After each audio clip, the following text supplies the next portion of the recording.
ಶೇಖರ್ ಹಾಗೂ ಉಪಾಧ್ಯಕ್ಷರಾದ S K Abdul Sab ಅವರು ಸನ್ಮಾನಿಸಬೇಕೆಂದು ಅವರಲ್ಲಿ ವಿನಂತಿಸಿಕೊಳ್ಳುತ್ತೇವೆ.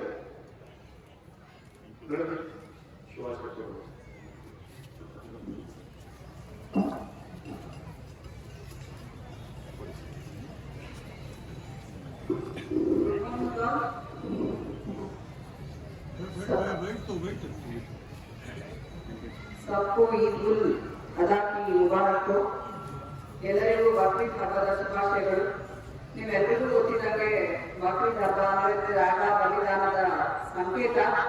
ಹಾಗಾಗಿ ನಾವು ಮೊನ್ನೆ ಮೀಟಿಂಗ್ ಮಾಡುವಾಗ ಕೂಡ ಹೇಳಿದ್ದೇನೆ, ಈ ದಾವಣಗೆರೆ ಜಿಲ್ಲೆಯ ಎಲ್ಲ ಮುಸ್ಲಿಂ ಬಾಂಧವರು ಕೂಡ ಶಾಂತಿ ಪ್ರಿಯರು ಅಂತ ನಮಗೆ ಗೊತ್ತಿದೆ. ಎಲ್ಲರೂ ಕೂಡ ಶಾಂತಿ ಸೌಹಾರ್ದತೆಯಿಂದ ಮಾಡಬೇಕು ಅನ್ನೋದೇ ನನ್ನ ಉದ್ದೇಶ. ಅದೇ ರೀತಿಯಿಂದ ನೀವು ಕೂಡ ಇದ್ದೀರಾ. ಈ ಒಂದು ಬಕ್ರೀದ್ ಹಬ್ಬದಿಂದ ನೀವೆಲ್ಲರಿಗೂ ಕೂಡ ಒಳ್ಳೆಯದಾಗಲಿ. ಪ್ರತಿಯೊಬ್ಬ ಜೀವನದಲ್ಲೂ ಕೂಡ ಶಾಂತಿ ಮತ್ತೆ ಸಮೃದ್ಧಿ, ನೆಮ್ಮದಿ, ಆರೋಗ್ಯ ಬರಲಿ. ಮತ್ತೆ ನಾನು ಇನ್ನೊಂದೇನು ರಿಕ್ವೆಸ್ಟ್ ಮಾಡ್ಕೊಳ್ಳೋದು ಈ ಒಂದು ಸಂದರ್ಭದಲ್ಲಿ ಅಂದ್ರೆ ಇದಲ್ಲದೆ ನಿಮ್ಮಲ್ಲಿ ಪ್ರತಿನಿತ್ಯ ಪ್ರೇಯರ್ಸ್ ಕೂಡ ಆಗ್ತಾ ಇದೆ. ಯೂತ್ಸ್ ಅಲ್ಲಿ ಎಸ್ಪೆಷಲಿ ಅಮಾಂಗ್ ಯೂತ್ಸ್ ನಮಗೆ ಶಿಕ್ಷಣ ಬಹಳ ಮುಖ್ಯ.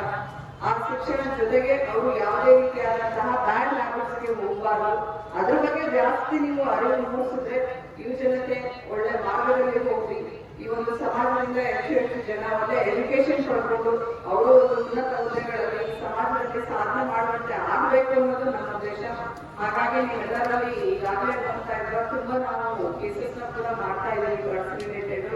ಹಾಗಾಗಿ ಪ್ರತಿಯೊಬ್ಬರಲ್ಲೂ ಅವೇರ್ನೆಸ್ ಮೂಡಬೇಕು. ಅದು ತಗೊಳ್ಳೋದ್ರಿಂದ ಇಡೀ ಯುವಜನತೆ ಹಾಳಾಗ್ತಾ ಇದೆ. ಅದರಿಂದ ಬಹಳ ದೂರ ಇರಬೇಕು.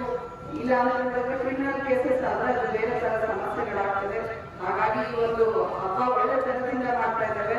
ನಾವೆಲ್ಲ ಕೆಟ್ಟದನ್ನ ಬಿಟ್ಟು ಒಳ್ಳೆದನ್ನ ಪಡೆದುಕೊಳ್ತಾ ನಾವು ಒಳ್ಳೇದ್ ಮಾಡೋಣ, ಎಲ್ಲರಿಂದ ಒಳ್ಳೆದನ್ನ ಕಲಿಯೋಣ. ಎಲ್ಲಾ ಧರ್ಮದಲ್ಲೂ ಕೂಡ ಎಲ್ಲಾ ದೇವರುಗಳು ಕೂಡ ನಾವು ಶಾಂತಿಯಿಂದ ಇರಬೇಕು, ಎಲ್ಲರೂ ಒಳ್ಳೆದಿಂದ ಇರಬೇಕು ಅನ್ನೋದನ್ನೇ ಹೇಳುತ್ತದೆ. ಬಟ್ ನಾವು ಅದನ್ನ ಅರ್ಥೈಸಿಕೊಳ್ಳುವ ರೀತಿ ಬೇರೆದಾಗಿರ್ತದೆ ಅಂತ ನಾನು ಭಾವಿಸ್ಕೊಂಡಿದ್ದೇನೆ. ಹಾಗಾಗಿ ಇನ್ಮುಂದೆ ಇದುವರೆಗೆ ಕೂಡ ನೀವು ಶಾಂತಿಯಿಂದ ಇದ್ದೀರಾ, ಒಳ್ಳೆದಿಂದ ಇದ್ದೀರಾ, ಇನ್ಮುಂದೆ ಕೂಡ ಅದೇ ರೀತಿಯಿಂದ ಇರಬೇಕು. ಈಗಾಗಲೇ ಹೇಳ್ದಂಗೆ ನಮಗೆ ಯುವಜನತೆ ಬಹಳ ಮುಖ್ಯ ಆಗಿದ್ದಾರೆ.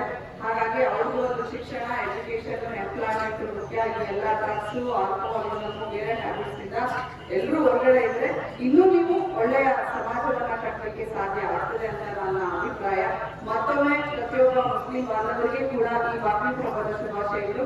ನಮ್ಮನ್ನ ಇಲ್ಲಿ ಕರೆದಕ್ಕೆ ಮತ್ತೊಮ್ಮೆ ನಮ್ಮ ಧನ್ಯವಾದಗಳು. ನಿಮ್ಮ ಪ್ರಾರ್ಥನೆ, ನೀವೇನು ಪ್ರೇಯರ್ಸ್ ಮಾಡ್ತೀರಾ ಅದೇ ರೀತಿ ಅಲ್ಲ ಎಲ್ಲ ಕೊಡುವಂತೆ ಆಗಲಿ ಅಂತ ಶುಭಾಶಯಗಳನ್ನ ಕೊಡ್ತಾ ನನ್ನ ಎರಡು ಮಾತನ್ನ ಮುಗಿಸ್ತೇನೆ. Thank you. ಜೈ ಹಿಂದ್, ಜೈ ಕರ್ನಾಟಕ.